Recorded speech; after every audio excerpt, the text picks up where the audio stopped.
ঘরের মধ্যে রঙিন টেলিভিশনের নর্তকীর ছবিওয়ালা রেখে আপনি কেমনে খবরে যাবেন চাচা?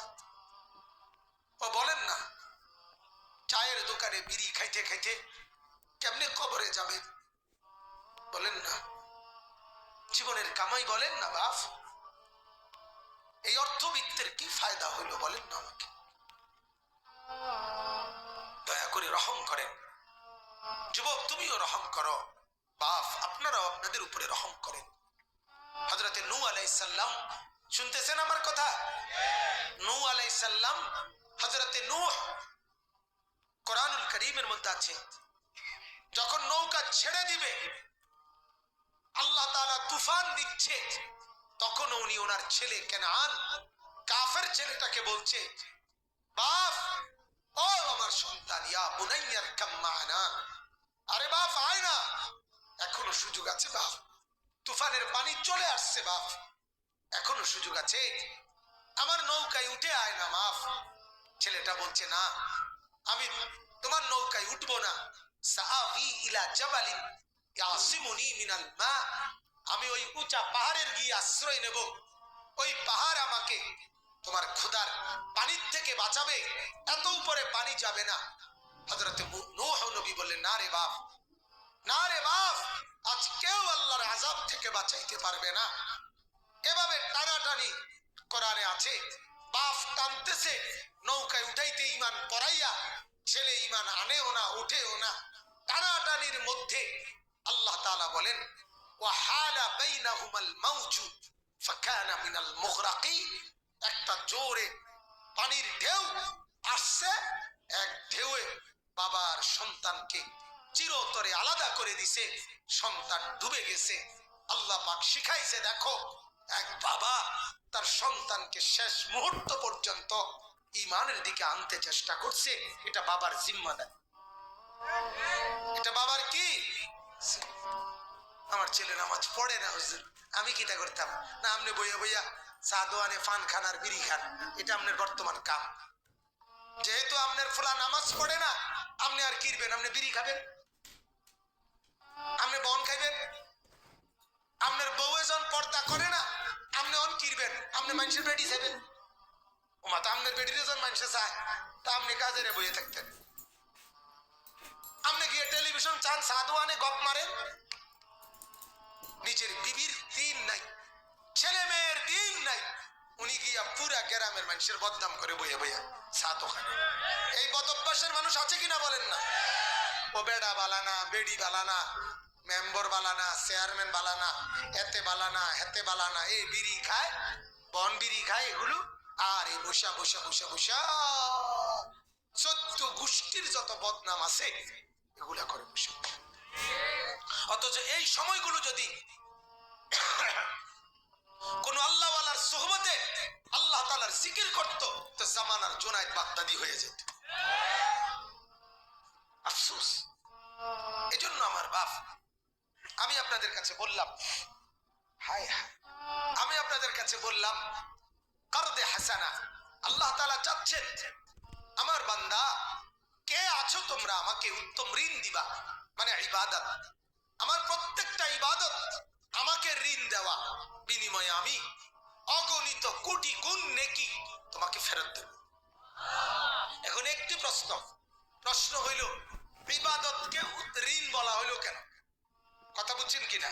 তো তাফসীরের মধ্যে লিখছে, মুফাসসিরিনে কেরাম বলেন, ঋণ যেরকম আমাদের প্রতি মহব্বতের কারণে আল্লাহ এটা বলছে, অর্থাৎ কোন মানুষ যেহেতু দান করলে আরেকজনকে, সে তো আর ফেরত দেয় না, কিন্তু ঋণ যেটা, এটা ফেরত দেওয়া বাধ্যতামূলক, ঠিক কিনা বলেন?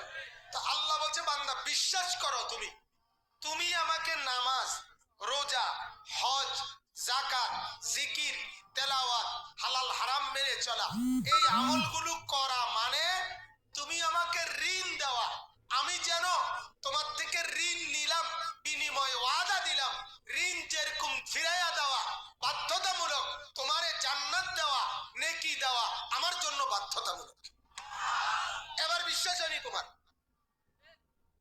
এবার বিশ্বাস হয়নি তোমার, যাও যাও মনে করো আমি ঋণ নিলাম, ঋণ যেমন ফিরাইয়া দেওয়া বাধ্যতামূলক, ঠিক এরকম আমি আল্লাহ তাআলাও নেকি ফিরাইয়া দেওয়া বাধ্যতামূলক। দ্বিতীয় অর্থ হলো, এই কথাটার দুইটা অর্থ বলছি না, একটা হলো এটা, আরেকটা হলো অপরকে ঋণ দেওয়া। অর্থাৎ একজন মুসলমান আরেকজন পেরেশানি, অভাবী, দুস্থ, বিপদগ্রস্ত, মুসিবতগ্রস্ত ব্যক্তিকে ঋণ দেওয়া। আল্লাহ তাআলা বলেন, তাফসীরে লিখছে যে কেউ কোন সমস্যা মুসিবতগ্রস্ত ব্যক্তিকে ঋণ দিবে তো সে যেন আল্লাহ তাআলার হাতে দিল, আল্লাহ তাআলা এর বদলা তাকে বহুগুণে বাড়িয়ে দিবেন। হাদিসে আছে, আল্লাহ নবী সাল্লাল্লাহু আলাইহি ওয়াসাল্লাম বলেন, মা মিন মুসলিমিন ইয়াকরিদু মুসলিমান কারদান মাররাতান কানা কাসাদাকাতিহি মাররাতাইন। নবীজি বলেন, কেউ যদি কাউকে ঋণ দেয়, করজ দেয়, সে যেন কাউকে দুইবার দান করলে যেই নেকি, একবার ঋণ দিলে তার সমান নেকি। এজন্য অপরকে ঋণ দেওয়া, অপরকে সহযোগিতামূলক, এটা আমাদের জন্য উচিত। এরপরের কথা, আরেকটু কথা, একটা চূড়ান্ত মূলনীতি দেখেন, আমার কথা শেষ। এরপরের কথাটা হইল, আল্লাহ তাআলা বলেন, আল্লাহু ইয়াকবিদু ওয়া ইয়াবসুত। এই কথাটা একটু খেয়াল করেন। আমরা যারা যারা টাকা পয়সা খরচ করি, হয় দান করি, ঋণ দেই, বাজার খরচ করি, বিভিন্ন রকমের খরচ করিলে আমার কাছে মনে হয় এটা কমে গেছে। জমাইয়া রাখলে আমার কাছে মনে হয় আমি টাকাটা বাড়াইছি, মানে রাখছি, টাকা বাড়ছে। আল্লাহ তাআলা এই শব্দে বলেন, ও বান্দা শোনো, বিশ্বাস করো, টাকা পয়সা উপার্জন আমি বাড়াই, আমি কমাই। বাড়াইতেও তুমি পারো না, কমাইতেও তুমি পারো না। তোমার যেটা লাভ হয় সেটা আমার ফয়সালা, তোমার যেটা খরচ হয় এটা আমারই ফয়সালা। 30,000 টাকা যে তোমার চিকিৎসায় গেছে, খরচ হয়েছে, এটা আমারই ফয়সালা। 50,000 টাকা যে তোমার লাভ হয়েছে, এটা আমারই ফয়সালা। তাইলে বাড়ায় কে, কমায় কে? অতএব দান করিলে, সাদাকা করিলে, ঋণ দিলে, আল্লাহর পথে ব্যয় করিলে, খোদার কসম ব্যয় করিলে কমে না। আপনারটা আপনি কমান না, আল্লাহ বলে কমাইলো আমি কমাই, বাড়াইলো আমি বাড়াই। অতএব আমার জন্য দেও আয়ুরবিস সাদাকাত। আমি আল্লাহ তাআলা প্রতিটা সাদকা, প্রতিটা দান ওয়াদা দিলাম। কোরআনে আছে, এই সূরা বাকারার মধ্যেই আছে, আমি আল্লাহ বাড়িয়ে দেব, বাড়িয়ে দেব, বাড়িয়ে দেব, বাড়িয়ে দেব। আল্লাহ তাআলা কমাবে না।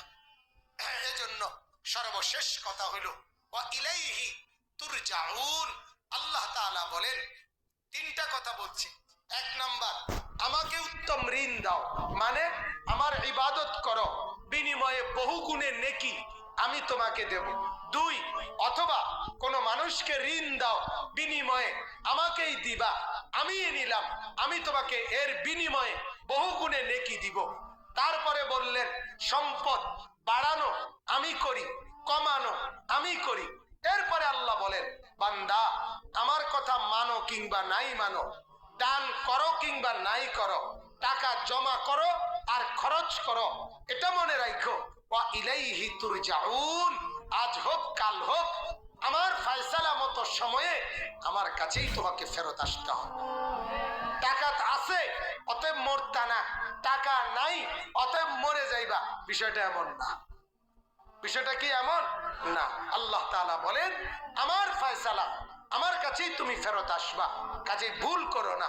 যুবক আপনাদেরকে বলি, গুনাহ করবেন না, আজ করেন আর কাল করেন, আল্লাহর কাছে যেতে হবে। অবৈধ উপার্জন করেন যারা, করবেন না, কারণ আল্লাহর কাছে ফেরত যেতে হবে। তারপরে মুরব্বী, যার দ্বারা যেই গুনাহ হয়, আমার দ্বারাও, আমি আপনি প্রত্যেককে বিশ্বাস করা মা বোন সবাই আল্লাহর কাছেই আমাদেরকে ফেরত যেতে হবে, হবে কিনা বলেন? অতএব দয়া করে আজকের এই মুবারক মাহফিলে রাত গভীরে আমি আপনাদের কাছে তিনটা কথা বলছি। এক, সমস্ত ইবাদত আল্লাহর জন্য করেন, বিনিময়ে আল্লাহ ফিরিয়ে দিবেন। আপনার আল্লাহ বাড়া কাছেই আমাদেরকে ফিরে যেতে হবে।